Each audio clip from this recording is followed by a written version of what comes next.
Le Seigneur soit avec vous. Évangile de Jésus-Christ selon saint Luc.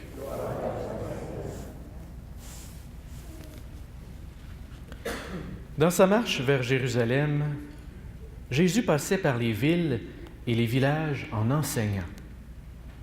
Quelqu'un lui demanda, « Seigneur, n'y aura-t-il que peu de gens à être sauvés? »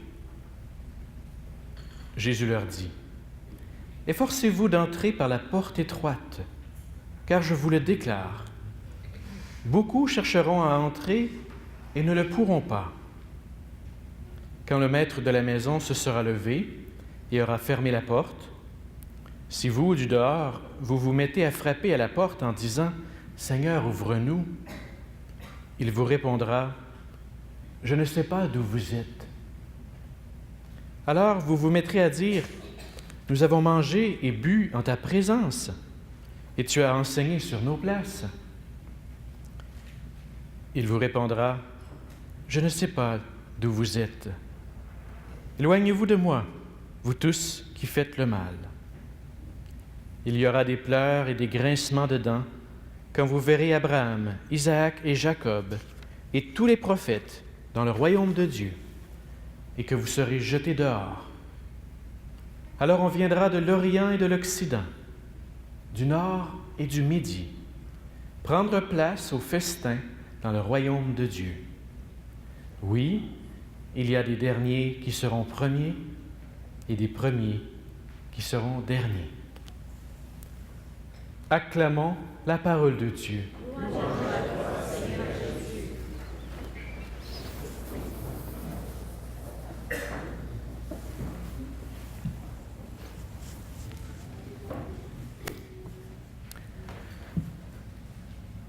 Alors j'intitule mon homélie ce matin tout simplement « Par la porte étroite ». On a un texte assez fort ce matin, vous ne trouvez pas, hein? Un texte assez intense, je dirais. On a un ami, appelons-le notre ami anonyme, qui arrive et qui rencontre Jésus à travers une foule. Le contexte un peu particulier, Jésus s'en va vers Jérusalem et son enseignement interroge. Son enseignement suscite des réactions, peut-être même des craintes. De plus en plus, on commence à se dire, mais qui peut être sauvé? Cette question-là du salut, elle se posait à l'époque de Jésus avec beaucoup de force. Notre ami anonyme dans la foule dit, est-ce qu'il y en aura seulement un peu qui vont être sauvés? On dirait qu'il arrive avec cette question-là avec un petit peu comme de distance, comme un philosophe qui, avec un peu de curiosité, se demande est-ce qu'il va y avoir beaucoup de monde au paradis, en enfer, comment ça va se passer? Peut-être que c'est sa position, peut-être c'est sa posture. Moi, je peux aussi imaginer que ça pourrait être que le gars, j'imagine en tout cas, il y a peut-être que cette question-là, qui semble large et abstraite, cache une question plus personnelle. Est-ce que moi, je serai sauvé? Peut-être que la curiosité exprime un peu d'angoisse. Et on est surpris des réponses de Jésus. Si c'est le cas, on dirait que Jésus va amplifier l'enjeu. Hein? Il va dire qu'il y a des portes qui vont être fermées, que la porte pour entrer au salut, elle est étroite. Il va dire qu'il y a des gens qui vont être jetés dehors, là où il y aura des pleurs et des grincements de dents. On va serrer ça, les grincements de dents. C'est dur. Qu'est-ce que Jésus est en train de dire? Qu'est-ce qu'il fait? Moi, j'ai l'impression que Jésus, il faut regarder un peu plus loin sa réaction. Il faut aller un peu plus loin que notre première perception du texte. Jésus fait faire un déplacement à notre ami anonyme. Alors, c'est ça que je veux regarder avec vous ce matin. Puis, on terminera avec une question plus actuelle, plus personnelle. Qu'est-ce que ça change pour nous aujourd'hui, n'est-ce pas? Parce que finalement, c'est supposé d'avoir un impact dans nos vies. Notre ami anonyme, il pose la question, donc, je dirais, à partir d'une position d'une foule. Est-ce qu'il y aura une foule qui va être sauvée? Comme s'il voulait se faufiler à travers ça. Il pose la question par rapport au futur. Le salut, c'est plus tard.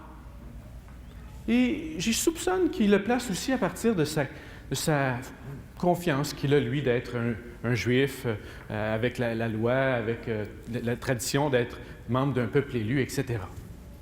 Comment Jésus reçoit ça? Comment Jésus il amène notre ami à vivre un déplacement? D'abord, la question, c'est combien vont être sauvés? C'est-tu 100 000? C'est-tu 144 000? C'est-tu 2,357 millions? Combien? Jésus ne répond pas à la question, hein, on reconnaît notre ami Jésus.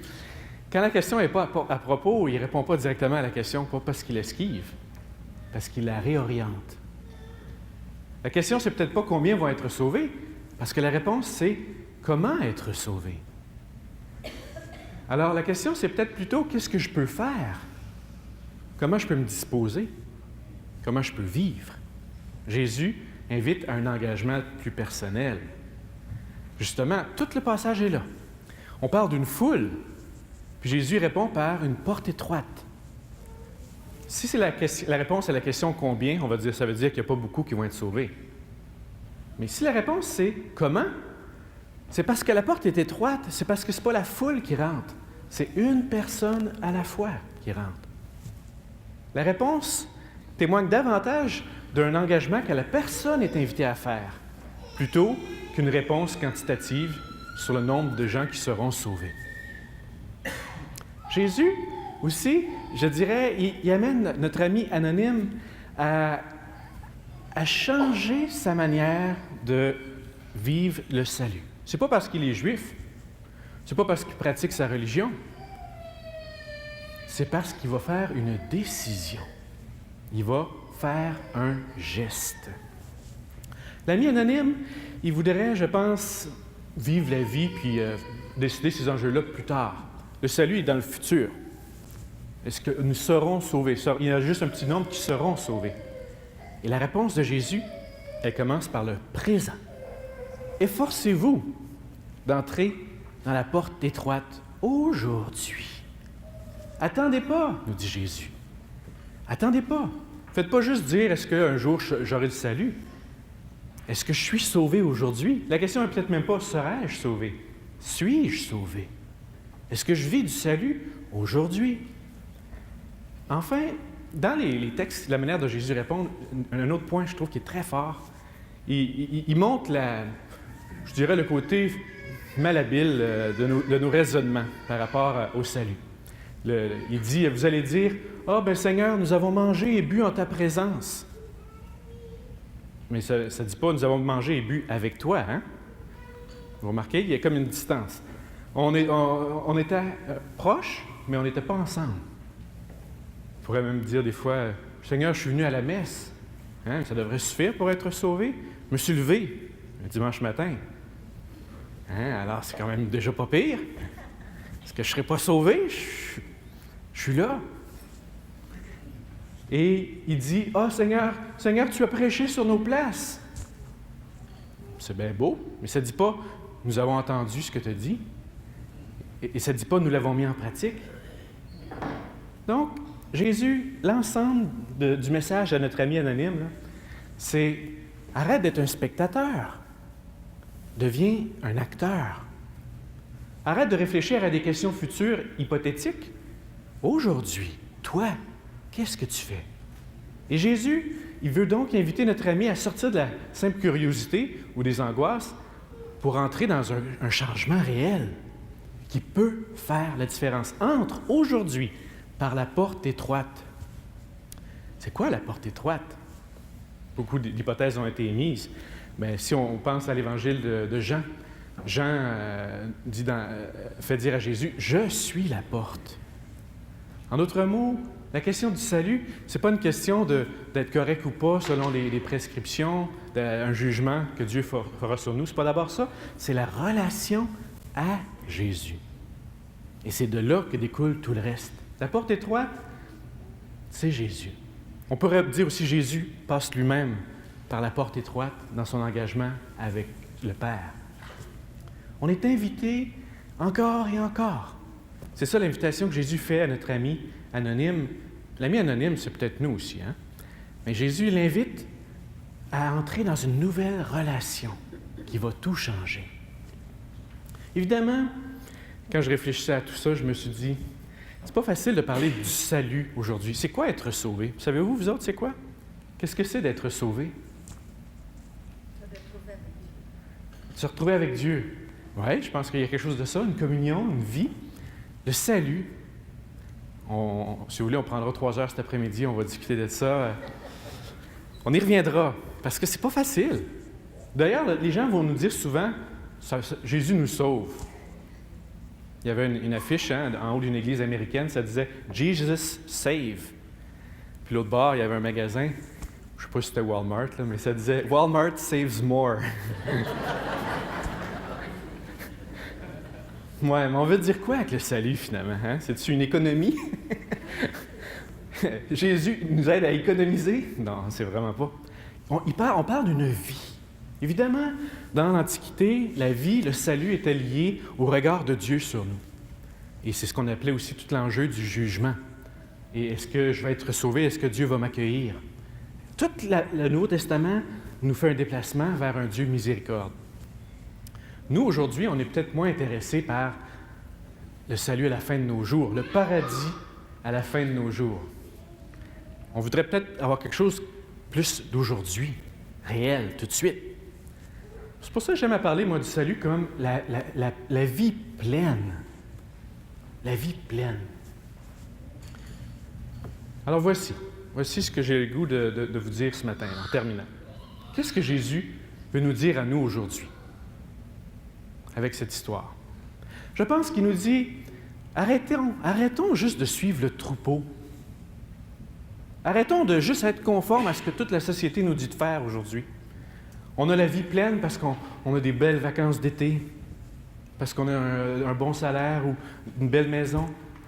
Arrêtons de penser que la vie pleine, c'est juste d'être selon les standards qui nous sont offerts. Ne pensons pas qu'on est sauvé juste parce qu'on vit dans un beau pays ou qu'on est dans une belle situation. La vie pleine, c'est pas quelque chose qui est acquis, c'est quelque chose que tu es invité à entrer, dans lequel tu es invité à entrer. Je suis sûr que Jésus veut nous inviter aujourd'hui à prendre une décision. Ne suis pas juste le courant. Prends ta décision. Suis-moi. Peut-être qu'en venant à la messe ce matin, on était un peu comme tous ces gens qui entouraient Jésus, notre ami anonyme, puis on se disait, bon, on va arriver là, puis on va entendre parler, je ne sais pas de quoi, ce matin. Mais Jésus, mes amis, il ne nous laissera pas tranquilles. Il va nous inviter chacun et chacune à réfléchir à notre vie, à refaire une décision, à entrer dans la porte étroite, à le suivre. Puis la porte est étroite juste de notre côté. Quand on va être rentré, on va voir qu'elle élargit.